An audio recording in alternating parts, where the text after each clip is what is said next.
બોડેલીમાં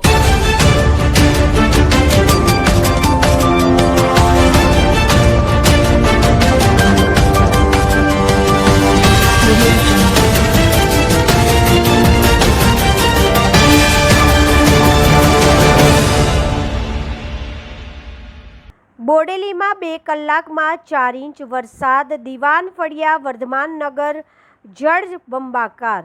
collector Gargi જૈનનું સ્થળ નિરીક્ષણ. એનડીઆરએફે 27 લોકોને સુરક્ષિત બચાવ્યા. જય હિન્દ, નમસ્કાર દર્શક મિત્રો, આપ જોઈ રહ્યા છો છોટાઉદેપુર વ્યૂ. બોડેલી શહેરમાં માત્ર 2 કલાકમાં આશરે 4 ઇંચ વરસાદ વરસતા સર્વત્ર જળબંબાકાર જેવી સ્થિતિ સર્જાઈ હતી.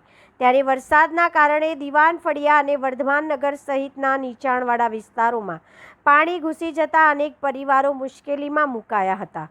પરિસ્થિતિની ગંભીરતાને ધ્યાનમાં રાખીને જિલ્લા કલેક્ટર ગાર્ગી જૈન તાત્કાલિક સ્થળ પર પહોંચ્યા અને અધિકારીઓ સાથે સ્થિતિનું નિરીક્ષણ કર્યું. તેમણે રાહત અને બચાવ કામગીરીને વધુ ઝડપી બનાવવા જરૂરી સૂચનાઓ આપી. ભારે પાણી ભરાવાના કારણે ફસાયેલા કુલ 27 લોકોને એનડીઆરએફની ટીમે સફળતાપૂર્વક રેસ્ક્યુ કરીને સુરક્ષિત સ્થળે ખસેડ્યા. જિલ્લા વહીવટીતંત્ર, પોલીસ, ફાયર બ્રિગેડ અને એનડીઆરએફની ટીમો સતત બચાવ અને રાહત કામગીરીમાં જોડાઈ રહી છે. પ્રશાસન દ્વારા લોકોને બિનજરૂરી બહાર ન નીકળવા, નદી, નાળા અને પાણી ભરાયેલા વિસ્તારોની નજીક ન જવા તેમજ તંત્રની સૂચનાઓનું પાલન કરવાની અપીલ કરવામાં આવી છે. Bureau report Virendrasinh Desai, Bodeli, Chhota Udepur.